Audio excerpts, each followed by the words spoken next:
On court un risque majeur qui est celui de voir sortir de prison à l'issue de leur peine des gens qui ne seront pas du tout repentis, qui risquent même d'être encore plus endurcis compte tenu de leur séjour en prison. Donc il y a un véritable enjeu majeur.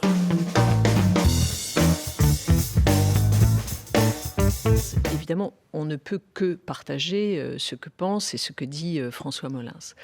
Je pense toutefois que nous avons mis en place disons, une série de moyens opérationnels qui nous permettent de penser que nous sommes en mesure de suivre ces personnes qui sortiront de détention. Je redis ici les chiffres. Vous savez qu'on compte à peu près 500 terroristes islamistes qui sont donc en détention et à peu près 1200 détenus radicalisés. D'une part, ces personnes-là, lorsqu'elles sont en détention, elles sont suivies de manière soutenue. Lorsque ces personnes arrivent en détention, elles font l'objet d'une évaluation pour mesurer leur niveau de dangerosité. Durant plusieurs mois, 4 mois, ces personnes font l'objet d'une évaluation par des psychologues, des médecins, des éducateurs, etc. Donc on mesure leur degré de dangerosité.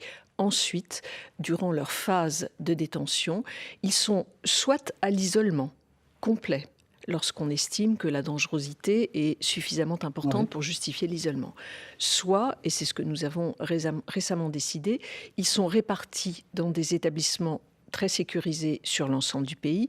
Il y a 78 établissements qui ont été repérés et ils sont là, placés dans des quartiers que nous avons appelés des quartiers étanches, autrement dit dans une prison générale, si je puis dire, mais dans des quartiers étanches. Et à l'intérieur de ce système-là, ils font l'objet d'un suivi.